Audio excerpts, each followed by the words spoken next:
Welcome back students. Now let's talk about the uses of since and for. देखिए बहुत आसान है, आप ध्यान से बस इसको समझिएगा क्योंकि स्टूडेंट्स यहाँ बहुत कंफ्यूज होते हैं। आपने अगर 10th स्कूल में पढ़ा है, कॉलेजेस में पढ़ा है तो हमेशा कंफ्यूज हो जाता है स्टूडेंट कि सिंस का यूज़ हम कहाँ करें, फॉर का यूज़ कैसे करें। तो बहुत ही ईजी मेथड है, ध्यान से बस समझिएगा, आपको बहुत अच्छे से ये समझ में आ जाएगा। चलिए लेट्स स्टार्ट। सिंस का यूज़ किया जाता है डेफिनेट टाइम के लिए। डेफिनेट टाइम मतलब होता है निश्चित समय, और फॉर का यूज़ किया जाता है इनडेफिनेट टाइम मतलब अनिश्चित समय के लिए। अब निश्चित समय और अनिश्चित समय ये क्या होते हैं, कैसे हम पहचानें कि पर्टिकुलर दिया गया टाइम या समय निश्चित है या फिर अनिश्चित है। तो उसके लिए एक टेबल बनी हुई है, इस टेबल को बस समझना है हमें और वो आपको आसानी से समझ में भी आ जाएगी। चलिए देखते हैं टेबल में क्या है। सबसे पहले we have 4 units of time. देखिए टाइम की जो इकाई होती है, यूनिट होती है जिसमें हम समय को मापते हैं अपने दैनिक जीवन में, डेली रूटीन में, वो है ईयर, जो हाईएस्ट एक इकाई है, यूनिट है टाइम की। फिर होता है मंथ, फिर वीक या डेज, और फिर होता है 24 आवर्स। 24 आवर्स में मिनट, सेकंड सब चीज़ें शामिल हैं। तो ये जो ईयर, मंथ, वीक और डेज है, इसको हम 2 पार्ट्स में डिवाइड करते हैं। पहला पार्ट होता है डेफिनेट टाइम जिसका यूज़ हम सिंस के साथ करेंगे, और दूसरा पार्ट होता है इनडेफिनेट टाइम जिसका यूज़ हम फॉर में करेंगे। तो चलिए अब इसको समझते हैं कि ये होता क्या है। देखिए ईयर, साल, इसे जो हम अपनी डेली रूटीन में बोलते हैं या बोलचाल की लैंग्वेज में बोलते हैं ईयर को, साल को, वो 2 तरीक़ों से बोलते हैं। पहला तरीका होता है उस ईयर की न्यूमेरिकल वैल्यू जिसे हम सन कहते हैं उसे बोल के बताना, और दूसरा तरीका होता है उसे नंबर में मतलब गिनती में बोलना।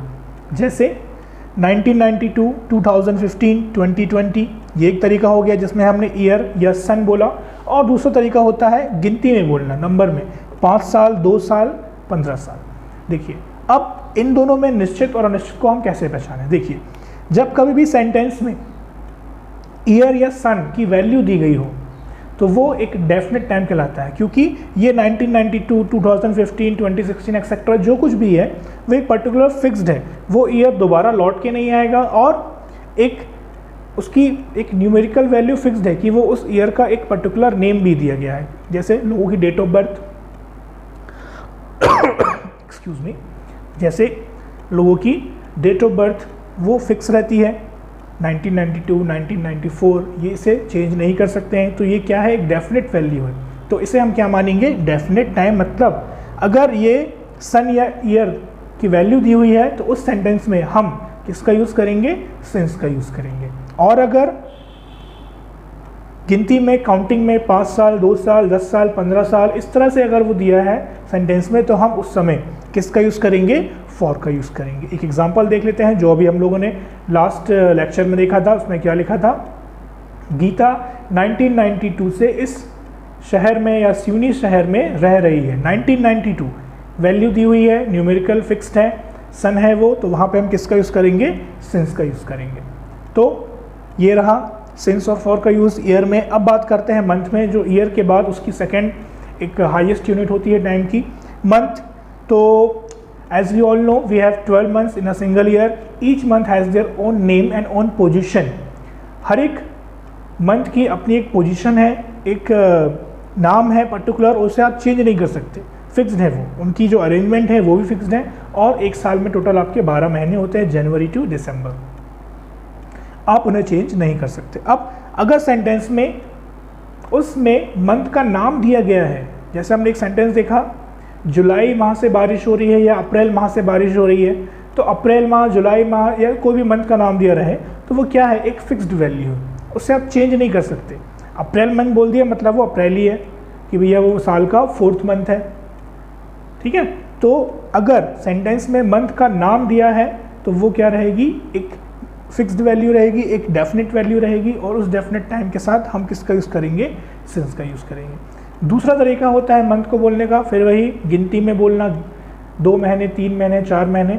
तो वो 2 महीने, 3 महीने, उन 12 महीनों में से कौन सा वाला है आपको नहीं पता, तो उस समय उस कंडीशन में 2 महीने, 10 महीने, 8 महीने, उनके साथ हम किसका यूज़ करेंगे, फॉर का, मतलब इंडेफिनेट टाइम के लिए। और अगर अप्रैल, मई, जून ये दिया है तो वो कौन सा महीना आप बता पाएंगे, फिक्स्ड है क्योंकि आप उसे चेंज नहीं कर सकते। लेकिन अगर 2 महीने 3 महीने दिया है तो 2-3 महीने उन 12 महीने में से कौन से वाले हैं आपको नहीं पता, तो उस कंडीशन में आप यूज़ करेंगे फॉर का।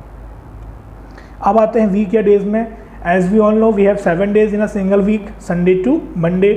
फिर वही थ्योरी यहाँ पे अप्लाई करनी है। अगर सेंटेंस में उस डे का पर्टिकुलर नेम दिया है मंडे, ट्यूसडे, वेडनेसडे, तो हम यूज़ करेंगे वहाँ पे सिंस का। और अगर वही वीक या डेज काउंटिंग में, गिनती में, नंबर में दिए हैं जैसे 2 डेज 5 डेज एक्सेट्रा, तो फिर वो 2 डेज 5 डेज 3 डेज उन 7 डेज में से कौन से हैं आपको नहीं पता, तो वहाँ पे आप क्या यूज़ करेंगे फॉर का। लेकिन मंडे से, संडे से, ट्यूसडे से, तो वो एक क्या रहेगी, एक फिक्स्ड वैल्यू रहेगी, तो उस समय हम किसका यूज़ करेंगे, सिंस का यूज़ करेंगे। Now let's move to 24 hours time, हमारी घड़ी। तो एक दिन में 24 घंटे होते हैं और कोई भी टाइम अपने आप को रिपीट नहीं करता। 12 घंटे की घड़ी की बात करें तो 12 के बाद जो वैल्यूज़ होती हैं वो रिपीट होने लगती है, लेकिन स्टैंडर्ड टाइम वैल्यू में 24 घंटे की घड़ी मानी गई है। जैसे हम कह सकते हैं कि हम अब न्यूज़ चैनल्स में देखिए, न्यूज़ चैनल्स में, डिजिटल वॉच में हमारे 24 घंटे की, हमारे मोबाइल में 24 घंटे की घड़ी सेट करने का ऑप्शन रहता है, तो वो रिपीट नहीं होती, वो तो हमने अपने आसानी के लिए उसे 12-12 घंटों में डिवाइड कर लिया है। तो आप कह सकते हैं कि वो रिपीट हो रहा है, लेकिन एक्चुअली में वो रिपीट नहीं होता, वो आगे बढ़ता है। 12 के बाद 13, 14 अप टू 24 तक क्लिक होते हैं और फिर आपका नया डे स्टार्ट होता है। तो इस तरह से एक दिन में 24 घंटे होते हैं और कोई भी टाइम अपने आप को रिपीट नहीं करता। तो अगर सेंटेंस में उस टाइम की वैल्यू दी गई है कि 8 बजे, 13 बजे, 15 बजे, 10 बजे, तो ये क्या है, फिक्स्ड है, इसे आप चेंज नहीं कर सकते। तो अगर ये दिया है 8 o'clock, 10 o'clock, 7 AM, PM, तो ये क्या रहेंगे, आपकी एक फिक्स्ड वैल्यू रहेंगी, उसे आप चेंज नहीं कर सकते। तो इन फिक्स्ड वैल्यू के लिए, इनडेफिनेट वैल्यू के लिए हम किसका यूज़ करेंगे, सिंस का यूज़ करेंगे। और एक और तरीका है, फिर वही थ्योरी, काउंटिंग या गिनती में। अगर हम समय को 24 आवर्स को गिनती में बताते हैं, 2 घंटे से, 5 घंटे से, 10 घंटे से, तो 2, 5, 10 घंटे उन 24 घंटे में से कौन से वाले हैं आपको नहीं पता। लेकिन अगर वो बोलते हैं 8 बजे से 10 बजे से, तो वो क्या है, आपके लिए एक फिक्स टाइम है, तो उसमें सिंस का। और अगर गिनती के साथ, नंबर के साथ दिया है समय, घंटा, तो फिर आपको उसमें यूज़ करना पड़ेगा फॉर का, जो क्या बताता है, इंडेफिनेट टाइम को बताता है। इसके अलावा हम समय को मॉर्निंग, आफ्टरनून, इवनिंग, नाइट इस नाम से भी पुकारते हैं। तो मॉर्निंग, आफ्टरनून, इवनिंग, नाइट, ये भी क्या है, एक फिक्स्ड है। कब से कब तक सुबह है, कब दोपहर लगती है, कब शाम है, कब रात है, ये फिक्स्ड है। तो इस फिक्स टाइम के साथ भी हम किसका यूज़ करेंगे, सिंस का यूज़ करेंगे। तो ये रहा सिंस और फॉर का यूज़, कि किस तरह से आपको सिंस और फॉर को अप्लाई करना है। एक और आप ध्यान रखेंगे, एक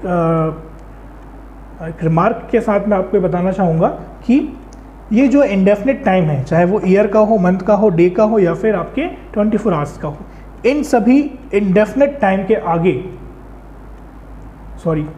पहले अगर एक वर्ड पिछला, जिसे हम इंग्लिश में कहते हैं लास्ट, अगर वो ऐड हो जाए तो ये इंडेफिनिट टाइम क्या बन जाता है, डेफिनिट बन जाता है। वो कैसे, अब मैं आपको एक एग्जांपल समझा देता हूँ। जैसे एक सेंटेंस है कि मैं 7 बजे से पढ़ रहा हूँ, तो मैंने एक एक्शन है पढ़ने का, जो कब शुरू किया है, 7 बजे से शुरू किया है, मतलब परफेक्ट, और अभी भी उसे कर रहा हूँ, तो वो हो गया कंटिन्यूस, प्रेजेंट परफेक्ट कंटिन्यूस। और 7 बजे क्या है, फिक्स्ड है, तो वहाँ पे मैं क्या यूज़ करने वाला हूँ, सिंस का यूज़ करने वाला हूँ। ये रहा एक एग्जाम्पल सिंस के लिए। अब मैं दूसरा सेंटेंस बोलने जा रहा हूँ जिसमें मैं टाइम चेंज कर दूँगा। अब मैं बोल रहा हूँ कि मैं 2 घंटे से पढ़ रहा हूँ, तो शुरू कब किया था मैंने, 2 घंटे पहले, और अभी भी उसी एक्शन को कर रहा हूँ, तो हो गया परफेक्ट कंटिन्यूस। तो 2 घंटे जो समय है वो 24 घंटे में से कौन सा वाला है, हमें नहीं पता, तो अब मैं वहाँ पे क्या यूज़ करूँगा, फॉर यूज़ करूँगा। तो ये था सिंस फॉर। लेकिन अब इसी इंडेफिनिट टाइम के साथ अगर मैं एक नया सेंटेंस बोलता हूँ, ध्यान से समझिएगा, मैंने आपको अभी 2 सेंटेंस बोले कि मैं 7 बजे से पढ़ रहा हूँ, ये था डेफिनेट टाइम, मैं 2 घंटे से पढ़ रहा हूँ, ये था इंडेफिनिट टाइम, और अब मैं बोल रहा हूँ कि मैं पिछले 2 घंटे से पढ़ रहा हूँ। मैंने क्या किया, उस 2 घंटे जो इंडेफिनिट टाइम था उसके पहले एक वर्ड यूज़ कर दिया, पिछले। पिछले का मतलब क्या होता है, जो है उसके पीछे वाला। तो पिछले 2 घंटे से मतलब जो अभी बज रहे हैं उसके पीछे 2 वाले घंटे जो रहेंगे, उतने बजे से मैंने पढ़ाई शुरू की थी और अभी भी उसे कर रहा हूँ।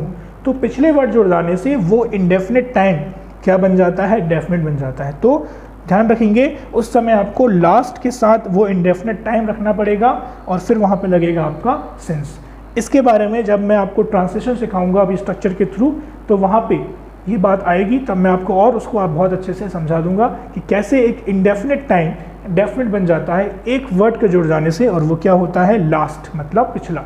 आप लोगों ने एप्लीकेशन में लिखी होगी, पिछली रात मुझे बुखार आ जाने से, सिंस लास्ट नाइट एप्लीकेशन लिखते थे हम लोग, तो वही एग्जांपल है यहाँ पे। तो जब मैं आप लोगों को ट्रांसलेशन सिखाऊंगा तो इसके जो सेंटेंस रहेंगे वो भी मैं आपको समझाऊंगा, तो वहाँ पे आपको ये पूरा कॉन्सेप्ट अच्छे से क्या हो जाएगा, क्लियर हो जाएगा। तो आई होप आपको सिंस और फॉर को कैसे पहचानना है, कैसे उसको यूज़ करना है टेंस में, आपको समझ में आ गया होगा, आई होप। और इसके अलावा आपको अगर कुछ भी क्वेश्चंस करने हैं, कुछ पूछना है मुझसे, तो आप बिल्कुल कमेंट बॉक्स में कमेंट करिए और मुझसे कोई भी डाउट हो तो वो ज़रूर क्लियर करिए। Thank you.